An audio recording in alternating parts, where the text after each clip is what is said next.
नमस्कार दर्शक बंधु। पवित्र दोल पूर्णिमा तथा होली उत्सव पालन अवसर में Deepti creation Odia YouTube channel तरफ आपण मानू हार्दिक शुभेच्छा और शुभकामना।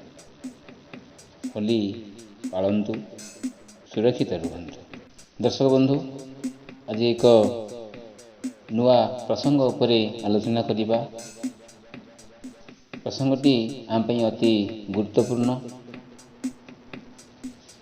गुरुत्वपूर्ण कथाटी मु आरंभ करुछि महिला मानक, अर्थात महिला मानकर भूमिका। एमिति तो देखिया गले महिला माने हेउछंती परिवारर मुख्य, घरर से गृहमंत्री, भविष्यत वंशधरर रक्षक,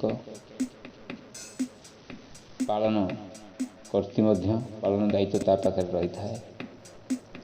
शिक्षा पई मध्य नारीर भूमिका निहाती आवश्यक होता है, कारण नारीटीए नथिले नूतनतार कौन संभावना रही न थाए। ए नारीर रूप मध्य भिन्न भिन्न होता है, केतेबेले माँ रूपरे, केतेबेले भौणी रूपरे, केतेबेले स्त्री रूपरे, केतेबेले आउ को रूपरे, केतेबेले मध्य शिक्षयित्री रूपरे। एमती देखिले तार अनेक रूप रही।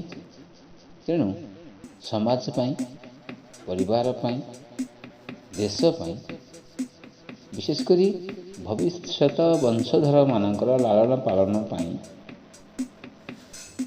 महिला मानकर भूमिका कौन से विषय आज टिके आम आलोचना करिबा। मोर ज्ञान जेतिक अच्छी से ज्ञान को आधार करी मु आपण पाखरे आलोचना रखुची। जदि आपण मानक यह पसंद आसेला तो Deepti creation Odia YouTube channel को लाइक करिवे, शेयर करिवे, कमेंट देवे और सब्सक्राइब मध्य करिवे। जदि मोर आलोचना रे किछि छाड़ी जाइछि ताहे मध्य आपण मतामत बॉक्स को जाई, कमेंट बॉक्स को जाई मध्य कमेंट करि पारंती। तेबे आमे आरंभ करिबा आज प्रसंग महिला मानकर भूमिका। अनेक लोक भावती जे स्वास्थ्य विषय आवश्यक ज्ञान केवल स्त्री लोक माने जानिबा उचित एवं सेमाने से दिगरे कार्य करिबा उचित। यह आमे समस्त कहि थाउ, किंतु यह को वास्तव में पालन करने क्षेत्र में आमे किछि हे ज्ञान मध्य करिथाउ, किंतु एमिति भी महिला मानकर अनेक जंजाल रही। से दृष्टि मु कहली आमे कहिथाउ भलिया, किंतु करिथाउ आ भलिया। से माने चाष जमी रे फसल उत्पादन करि पारंती, ताहाकु किणा बिका मध्य करि पारंती। घरे जेतिकी पानी आवश्यक ताहा भी आणंती, काठ जाल संग्रह मध्य करिथांती। अधिकांश गृहपालित पशु मानक देखाशुणा भी करती। खेत खमारे अचानक घास मध्य बाछंती बा अनाबना घास बाछि थांती। आपण मैंने भाई पारती जे कहीं आम अंचल तो स्त्री मैंने सेमती करूना। श्रोता बंधु, दर्शक बंधु, हे तो आपण अंचल आपण घरे महिला माने एभली काम कर था। जेहेतु भारत हूँ एक कृषि प्रधान देश बा ओडिशा हूँ एक कृषि प्रधान राज्य, यार लोकसंख्यार प्राय 75 रु 80-85 भाग आमर केवल कृषि उपर ही निर्भर करथांती। तेणु से एभली परिवार रही सारा देशर कथा कहतु बा राज्यर कथा कहतु, जो परिवार गुड़िक कृषि पर निर्भर कर सत एवं से कृषि जो कार्य चले से महिला मानकर अंशीदार बहुत रही।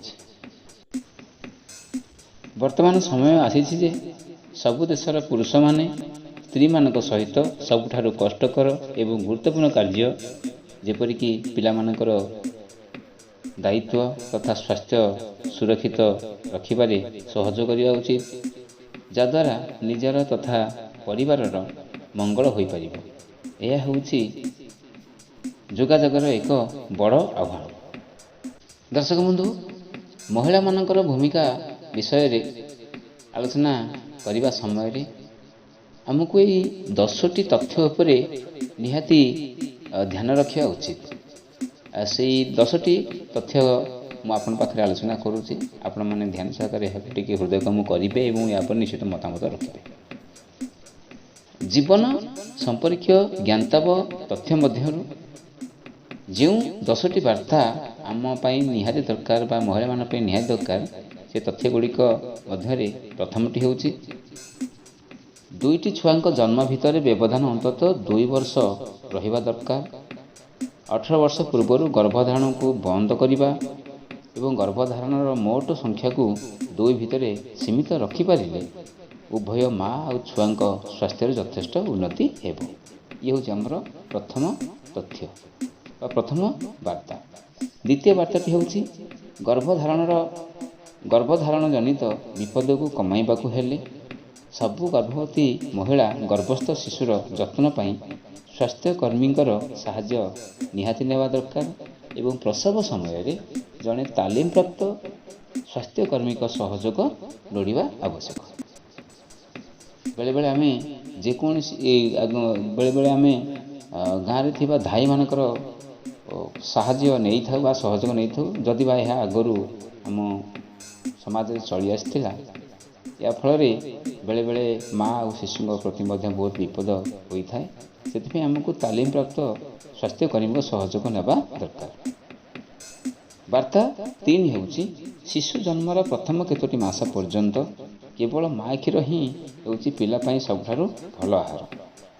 4ରୁ 6 ମାସର ହୋଇଗଲେ ପିଲା ମା କ୍ଷୀର ଛଡ଼ା ଅନ୍ୟ ଆହାର ମଧ୍ୟ ଦରକାର କରିଥାଏ। ଚତୁର୍ଥ ବାର୍ତ୍ତାଟି ହେଉଛି 3 ବର୍ଷ ଭିତରେ ପିଲାଏ ଟିକିଏ ଅଲଗା ପ୍ରକାରର ଖାଇବା ପିଇବା ଲୋଡ଼ିଥାନ୍ତି। ତେଣୁ ଏମାନେ ଦିନକୁ 5-6 ଥର ଖାଇବାକୁ ଖୋଜନ୍ତି।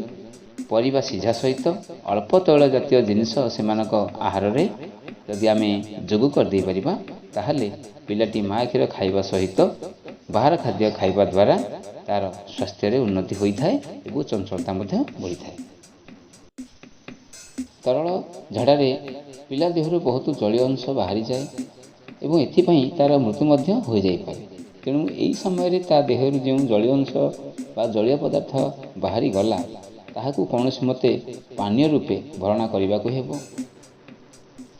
ଯେମିତି କହିବା ଆମେ ମା କ୍ଷୀର, ପତଳା ତୋରାଣୀ, ପରିବା ସିଝା ପାଣି କିମ୍ବା ଜୀବନଜନକ ଯେଉଁଟା କହୁଛେ ଆମେ ORS, ଏହି ପାଉଡ଼ର ମଧ୍ୟ ଦେଇ ଏହାର ଯେଉଁ ଜଳୀୟ ପଦାର୍ଥ ଦେହରୁ ବାହାରି ଯାଇଛି ବା ଜଳୀୟ ଅଂଶ କମିଯାଇଛି ତାହାକୁ ମଧ୍ୟ ଭରଣା କରିଦେଇପାରିବା।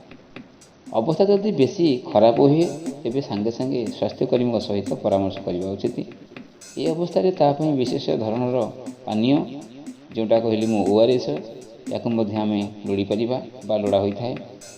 ତରଳ ଝାଡ଼ା ଯାହାକୁ ଆମେ ଇଂଲିଶ କହୁଛେ ଡାଇରିଆ, ଏହି ରୋଗରେ ଯଦି ଆକ୍ରାନ୍ତ ହେଲା ପିଲା, ତାହେଲେ ଶୀଘ୍ର ସୁସ୍ଥ ହେବା ପାଇଁ ଅନେକ ଖାଦ୍ୟ ପଦାର୍ଥ ମଧ୍ୟ ଆବଶ୍ୟକ ପଡ଼ିଥାଏ ଏବଂ ଏହି ଖାଦ୍ୟ ପଦାର୍ଥ ମଧ୍ୟ ଆମକୁ ଦେବାକୁ ପଡ଼ିବ। ବାର୍ତ୍ତା ନମ୍ବର 6, ମୃତ୍ୟୁ, ପଙ୍ଗୁତା ତଥା ଦୁର୍ବଳ ସ୍ୱାସ୍ଥ୍ୟ ପ୍ରଭୃତି ଘଟାଉଥିବା ଅନେକ ରୋଗକୁ ଟୀକା ଦ୍ୱାରା ମଧ୍ୟ ରୋକାଯାଇପାରେ, ଯାହା ସରକାରଙ୍କ ତରଫରୁ କାର୍ଯ୍ୟକାରୀ ଚାଲିଛି ଏବଂ ଏହା ମଧ୍ୟ ଫଳପ୍ରଦ ହେବାରେ ଲାଗିଛି। ଆପଣମାନେ ଦେଖୁଥିବେ ଆଗରୁ ଏହି ସମାଜରେ ଏହି ମଣିଷମାନେ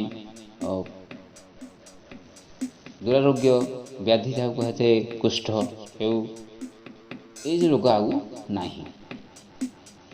ତେଣୁ ଜନ୍ମର ପ୍ରଥମ ବର୍ଷରେ ପିଲାକୁ ସବୁ ପ୍ରକାର ଟୀକା ଦିଆଇ ଦେବା ଉଚିତ। ଗର୍ଭଧାରଣର ବୟସ ହୋଇଗଲେ ପ୍ରତ୍ୟେକ ନାରୀକୁ ଧନୁଷ ଟଙ୍କାର ପ୍ରତିଷେଧକ ଟୀକା ଦେଇଦେବା ନିହାତି ଭାବରେ ଆବଶ୍ୟକ। ତାହେଲେ ଯେଉଁ ମୃତ୍ୟୁ, ପଙ୍ଗୁତା ବା ଦୁର୍ବଳ ସ୍ୱାସ୍ଥ୍ୟ ପ୍ରଭୃତି ଏହି ଯେଉଁ ରୋଗ ଗୁଡ଼ିକ ପିଲାଙ୍କୁ ଆକ୍ରାନ୍ତ ହୁଏ ଏବଂ ତାଙ୍କର ଜୀବନ ମଧ୍ୟ ଅଧୀନରେ ଚାଲିଯାଏ, ତାହାଠାରୁ ଆମେ ମୁକ୍ତି ପାଇପାରିବା। ଏହାପରେ ଆମେ ଆଲୋଚନା କରିବା ବାର୍ତ୍ତା ନମ୍ବର 7, ଅଧିକାଂଶ କାଶ ସର୍ଦ୍ଦି ଆପେ ଆପେ ଭଲ ହୋଇଥାଏ।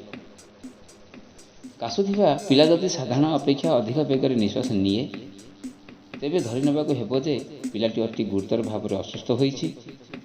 ତେଣୁ ଶୀଘ୍ର ତାକୁ ସ୍ୱାସ୍ଥ୍ୟ କେନ୍ଦ୍ରକୁ ନେଇଯିବା ଦରକାର।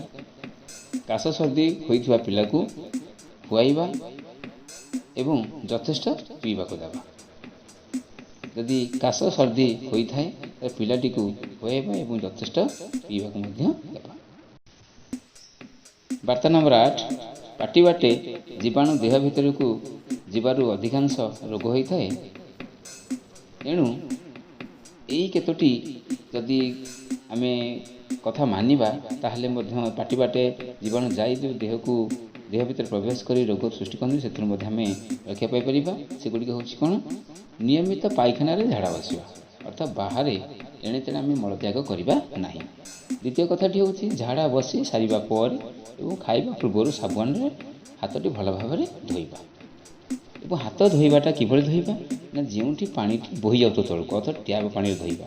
କିନ୍ତୁ ଆମର ମନଙ୍କର ଅଭ୍ୟାସ ଅଛି ଆମେ ଢାଳ ବା କୌଣସି ହାଣ୍ଡି ମାଧ୍ୟମରେ ହାତକୁ ଗୋଡ଼କୁ ବୁଡ଼େଇ ସେଥିରେ ଆମେ ଧୋଇଥାଉ, ଅର୍ଥାତ୍ ସେହି ମଇଳା ପାଣି ମଧ୍ୟ ଆମ ହାତରେ ଲାଗିଥାଏ। ତେଣୁ ଯେଉଁଠି ପାଣି ବୋହି ଯାଉଛି ଅର୍ଥାତ୍ ଜଣେ ଢାଳି ଦେବ ଢାଳରେ, ଆମେ ତାକୁ ତଳେ ହାତ ରଖି ହାତ ଧୋଇବା କିମ୍ବା ଟ୍ୟାପ୍ ପାଣିରେ ହାତ ଧୋଇବା।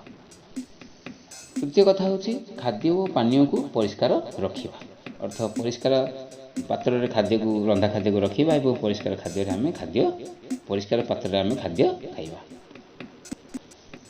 4 ହେଲା ଭଲ କଳ ପାଣି ନ ପିଇଲେ ମଧ୍ୟ ପିଇବା ପାଣିକୁ ଭଲ ଭାବେ ଫୁଟାଇ ବ୍ୟବହାର କରିବା। ଯଦି ଆମ ପାଖରେ ନଳକୂଅ ପାଣି ନାହିଁ ବା ବୋରିଂ ପାଣି ନାହିଁ ତାହେଲେ ଯେଉଁ ପାଣି ଆମ ପାଖରେ ରହିଛି ସେ ପାଣିକୁ ପ୍ରଥମେ ଆମକୁ ଭଲ ଭାବରେ ଫୁଟାଇବା ଏବଂ ତାକୁ ଛାଣିକି ପିଇବା।